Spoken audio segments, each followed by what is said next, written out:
Barrett's laugh boomed across the dinner table, making the wine glasses rattle on the white tablecloth. "I've talked to my boss, Willa. Since you clearly can't make it on your own, I've got you a spot answering phones at the front desk. It's better than rotting in the basement." My mother clapped her hands together like he'd just announced a cure for cancer. "Oh, Willa, thank your brother for saving you." The heat of humiliation crawled up my neck as my cousins snickered into their napkins. They saw a loser. Charity case.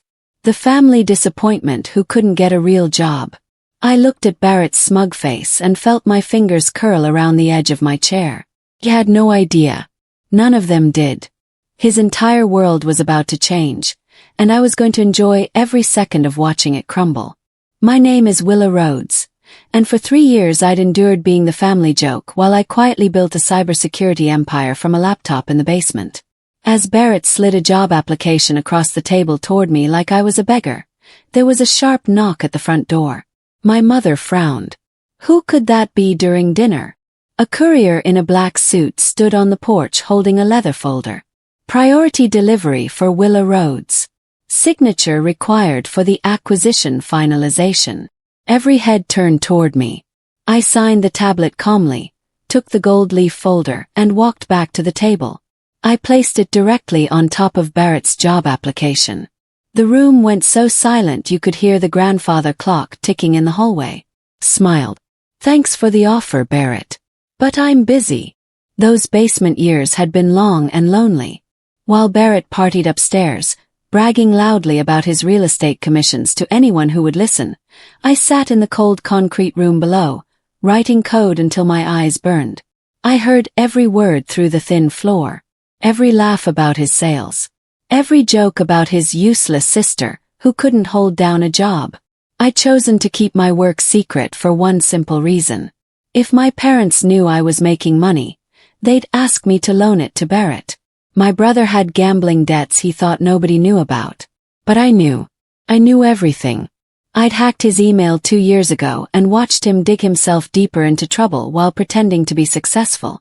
Let him think I was nothing. It made what was coming so much sweeter.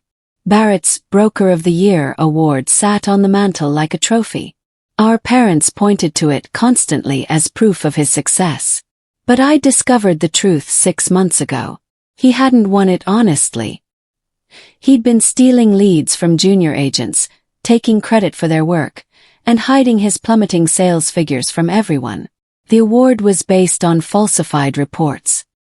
His boss didn't know yet, but the paper trail was clear. Barrett was a fraud coasting on other people's effort.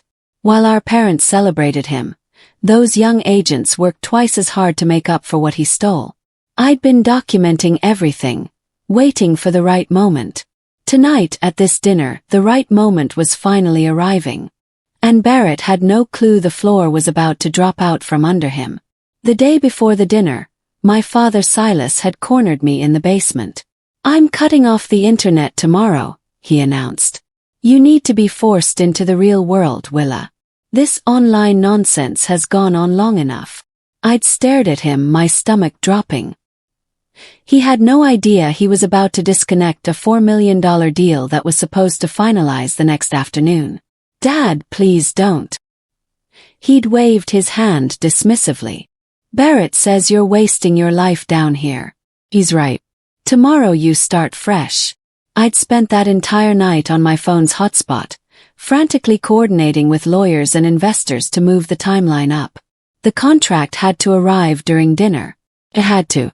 My entire plan depended on perfect timing. And somehow, miraculously, it worked. 2 weeks earlier, Barrett had hosted a barbecue for family friends in our backyard. I'd been in the basement as usual, but the window was open. I heard every word. "Poor Willa," he'd said, his voice dripping with fake concern. "She spends all day playing video games. Completely disconnected from reality. I have to carry the family name alone. It's exhausting being the only successful one." His friends had made sympathetic sounds. My mother had brought out more wine. Nobody defended me. Nobody asked what I was actually doing. They just accepted Barrett's version of reality because he was charming and confident.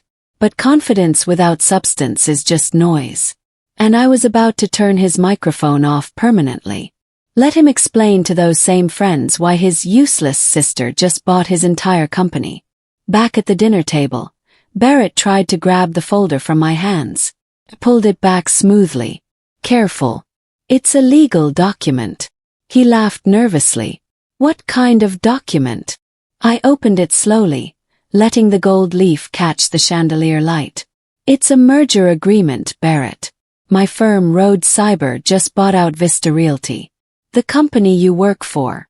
The silence that followed was beautiful. My cousin's fork clattered onto her plate. My mother's mouth opened but no sound came out. My father leaned forward, squinting like he'd misheard. Barrett's face went from tan to pale in seconds. You're joking, he whispered. I slid the folder across to him. Read it yourself. The CEO signed this morning. The deal closes Monday. I'm your new boss. Barrett snatched the folder and flipped through it frantically. You. By Vista. That's a $20 million company. His voice cracked on the last word. I nodded calmly. 22 million, actually. I paid a premium to expedite the sale. He found the signature page and stared at it. His hands started shaking. The CEO's signature was right there, official and undeniable. Next to it was mine, neat and professional. Willa Rhodes, founder and CEO of Rhodes Cyber Solutions. Barrett's eyes darted across the legal text, desperately looking for some proof this was fake. But it wasn't fake. It was real. More real than anything he'd accomplished in his entire life. This is impossible, he muttered. Smiled. No, Barrett. What's impossible is you keeping your job after what I found in the audit files. Suddenly, my parents' attitudes shifted like someone had flipped a switch. Silas stood up, grinning widely. We always knew you were brilliant, Willa. Didn't we, Opal? My mother nodded so hard I thought her neck would snap. Oh yes. We were just pushing you to reach your full potential. Tough love, you know. I stared at them, watching the lies form in real time. 5 minutes ago I was the family failure. Now I was a genius they'd always believed in. Barrett's face went from shock to anger. You knew about this, he demanded, turning on our parents. They backpedaled immediately. Well, we suspected something. Silas stammered. Cut them off. They had no idea. Nobody did. Because you all decided I was worthless without bothering to ask what I was actually doing. The fake smiles faltered. But let them squirm. Monday morning arrived cold and bright. I pulled up to the Vista Realty building in a car Barrett couldn't afford. A sleek black sedan with custom interior. He was standing in the parking lot, clearly waiting for me. Willa, we need to talk before you go inside. I stepped out of the car, briefcase in hand. We can talk in my office, Barrett. His jaw clenched. Inside, the staff stood in the lobby waiting. I'd sent an email Sunday night introducing myself. The receptionist shook my hand warmly. Welcome, Ms. Rhodes. We're excited for the new direction. Barrett tried to act like he was in on everything. Yeah, my sister and I go way back. This is going to be great. The other agents ignored him completely. They'd already read the audit report I'd sent to senior management. They knew what he'd done. My first official act as owner was ordering a full forensic audit of the brokerage. I sat in the conference room with the head auditor, a sharp woman named Teresa. I want every transaction reviewed, I told her. Pay special attention to the senior agent's lead conversion logs. Cross-reference them with the junior agent's initial contact reports. Teresa raised an eyebrow. You think someone's been stealing leads? I handed her a flash drive. I don't think. No. This contains preliminary evidence. Verify it, expand it, and document everything. She plugged in the drive and her eyes widened. This is detailed. He nodded.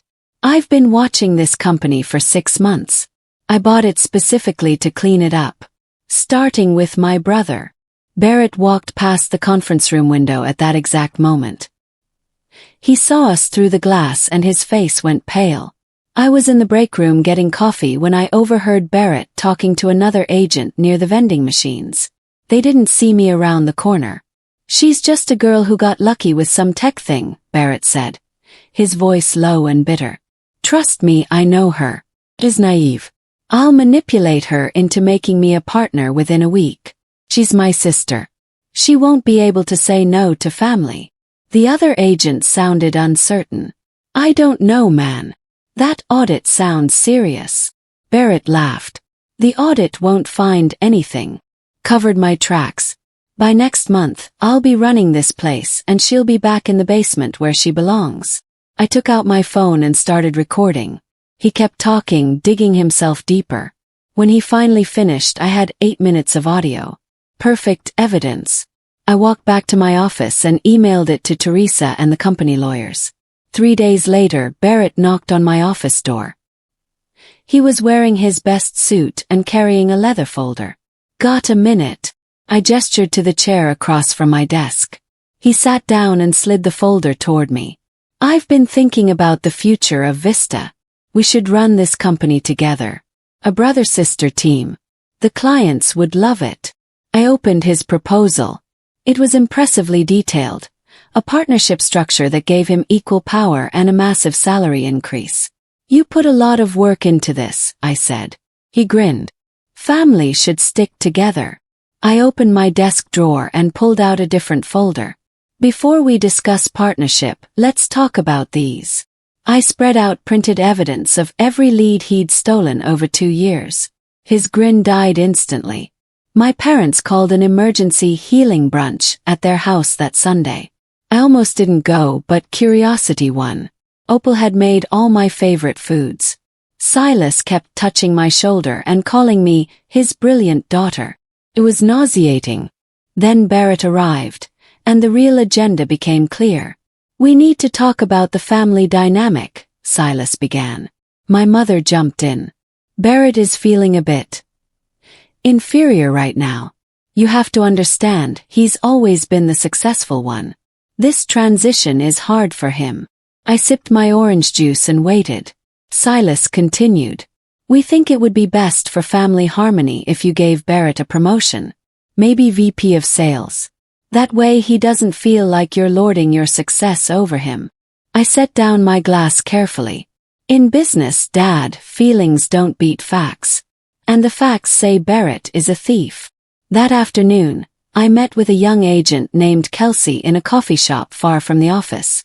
She was 24, eager and terrified. "I shouldn't be talking to you," she said, glancing around. "Barrett said if anyone complained, he'd make sure they never worked in real estate again." I leaned forward. "Barrett doesn't have that power anymore." "Do. Tell me what happened." The story poured out. For 18 months, Barrett had been stealing her leads, taking credit for her client relationships, and bullying her in front of other staff. When she tried to report him, the previous owner had dismissed it as office drama. She'd documented everything, but nobody would listen. "I almost quit last month," she admitted, tears in her eyes. "Then I heard you bought the company." I reached across the table and took her hand. "He'll never hurt you again. I promise." While reviewing the company's financial connections, I discovered something shocking. My parents' mortgage payments for the last 6 months had been coming from the company's payroll account. Barrett had been embezzling money meant for his commissions to cover their bills. But he'd stopped paying 3 months ago. I pulled up the foreclosure notice. The house, the one where I'd lived in the basement, the one my parents were so proud of, was 30 days from bank seizure. Barrett had been taking their mortgage money to pay his gambling debts. I sat back in my office chair, stunned. He hadn't just stolen from coworkers. He'd stolen from our parents and let them think everything was fine. The golden boy had been robbing everyone who trusted him. This was worse than I'd thought. Much worse. I drove to my parents' house that evening with the foreclosure notice in my bag. They were watching television, relaxed and happy. I dropped the document on the coffee table. "What's this?" Silas asked, picking it up. His face went gray as he read. Opal grabbed it from him. "We're being foreclosed." But Barrett said he was handling the payments. I sat down across from them. Barrett hasn't made a payment in 3 months. He's been stealing the money. My father's hands shook. But why? We gave him everything. I pulled out the bank statements. His gambling debts. Online poker, sports betting, casino trips. He's in the hole for over $80,000. My mother started crying. Barrett tried calling her phone right then. She stared at it, then declined the call. My own son, she whispered. I spent the next week negotiating with the bank. The house was worth $400,000, but they'd accept $350 for a quick sale. Paid cash. When the paperwork cleared, I called my parents to the lawyer's office. The house is saved, I told them. Relief flooded their faces. Then I added, it's in my name now. Silas started to protest. I held up my hand. You can stay. But there are new rules. No more enabling Barrett. No more pretending his problems don't exist. And no more treating me like I'm less than him. My mother wiped her eyes. We understand. I softened slightly. I'm not doing this to punish you.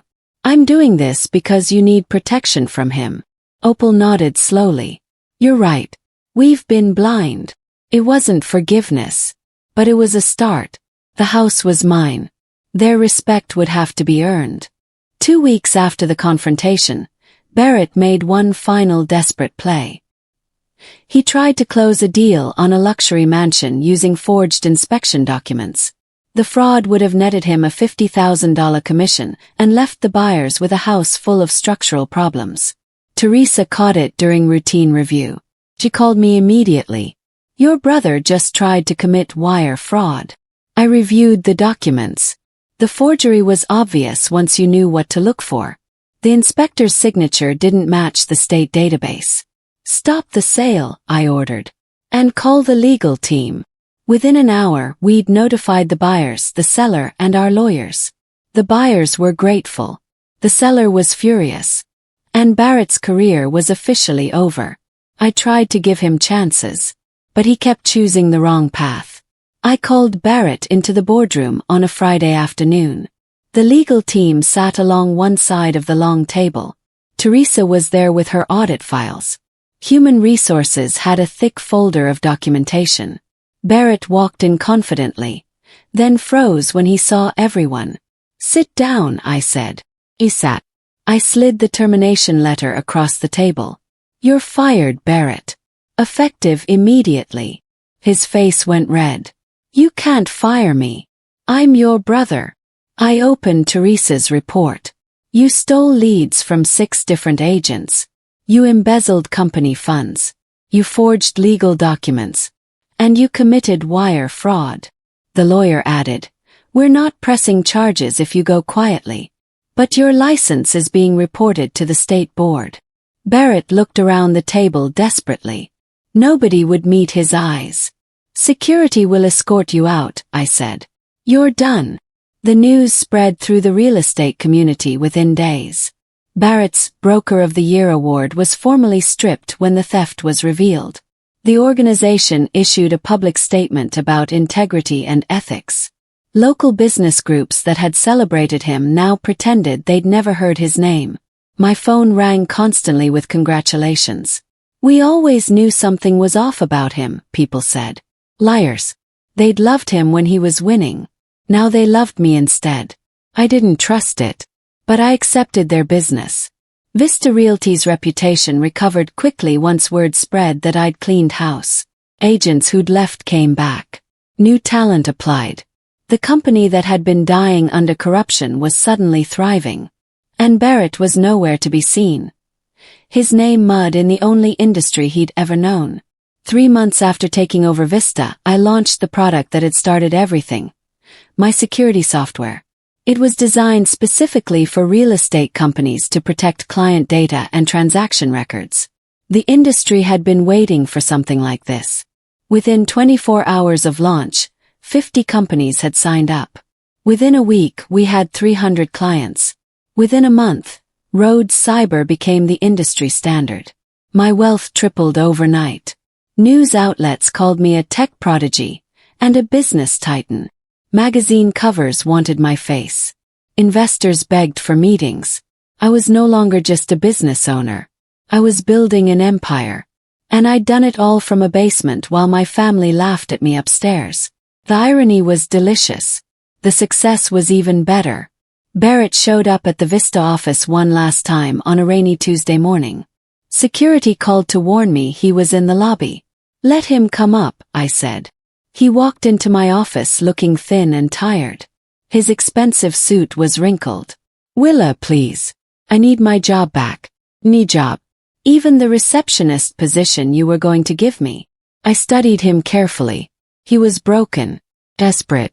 Exactly where he'd wanted to put me. "Sorry, Barrett," I said slowly.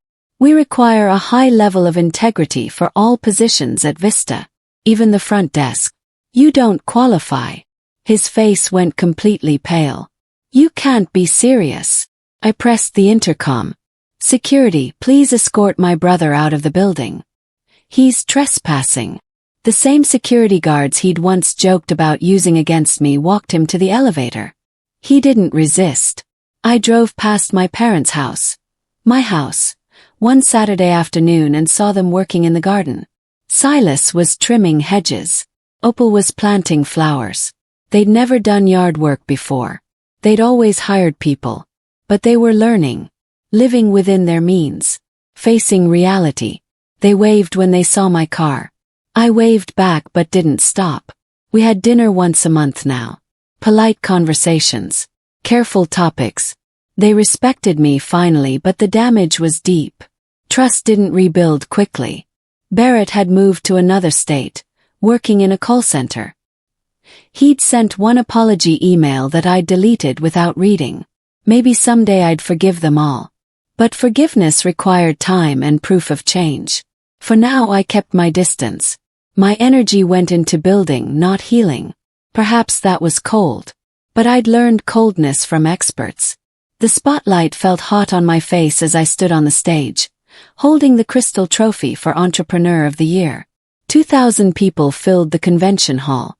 I'd been asked to give a speech. I looked out at the crowd and saw faces that had once dismissed me.